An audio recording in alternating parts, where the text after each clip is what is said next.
So the first mistake people make is that they just jump into whatever they're going to do, and they don't really think about creating a universe as rich as Star Wars. Did any of you see the new Star Wars trailer? I've seen it like 50 times already. And then I made my kids watch it. My wife rolled her eyes a few times. But then I said the best part of the Star Wars trailer wasn't the trailer. It was the chatter over the weekend. Did you see any of the things that people have already been doing?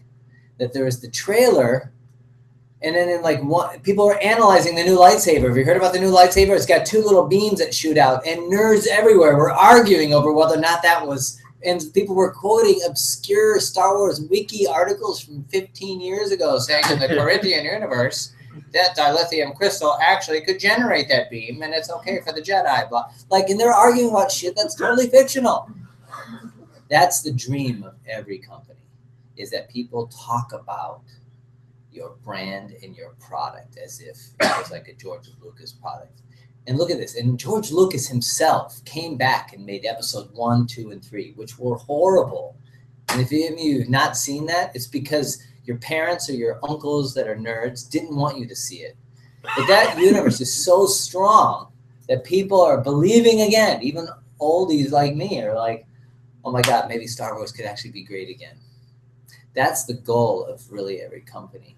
And I don't care whether you're a locksmith in Berkeley or you deliver pizzas. In fact, I would argue the more boring a business is, the greater the opportunity there is to differentiate.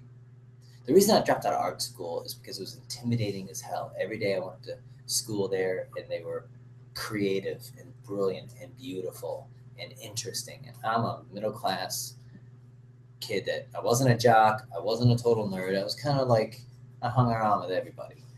And it was very intimidating. And I thought, I really don't want to suffer from my art.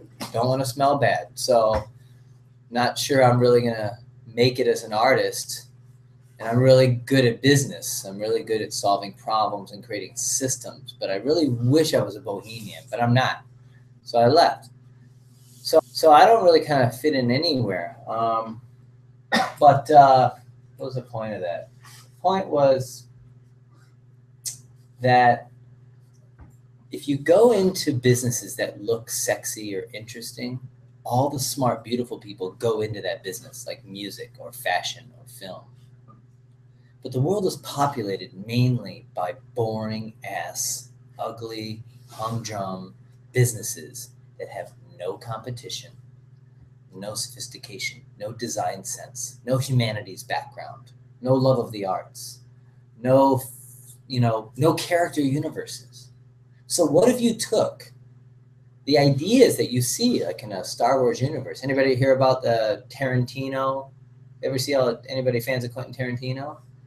There are people who actually have mapped that he has subtle references that Pulp Fiction and Reservoir Dogs actually take place in like a Tarantino parallel universe where there are references to the movies within each other. What does that have to do with the individual plot of each film? I don't know.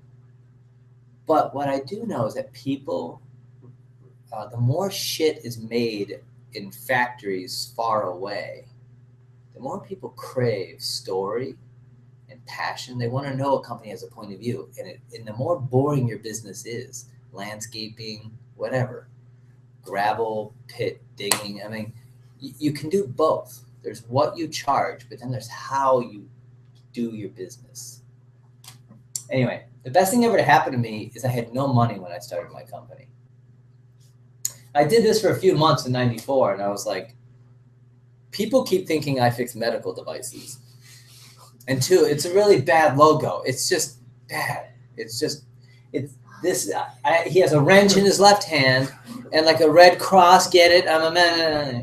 It's really, really bad. This is what 99.9% of all businesses do.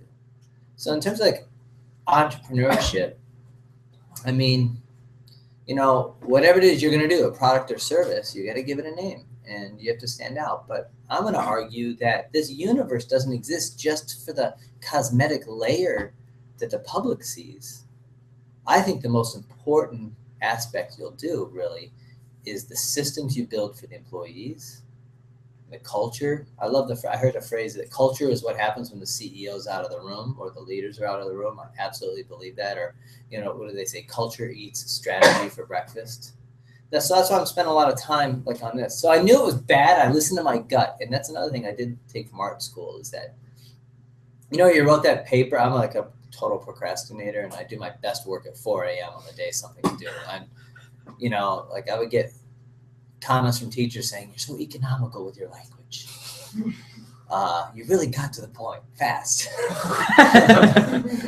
So, but you know it when you've nailed a paper or you've done a project and you're like, I know this is an A. Like this, I just nailed it.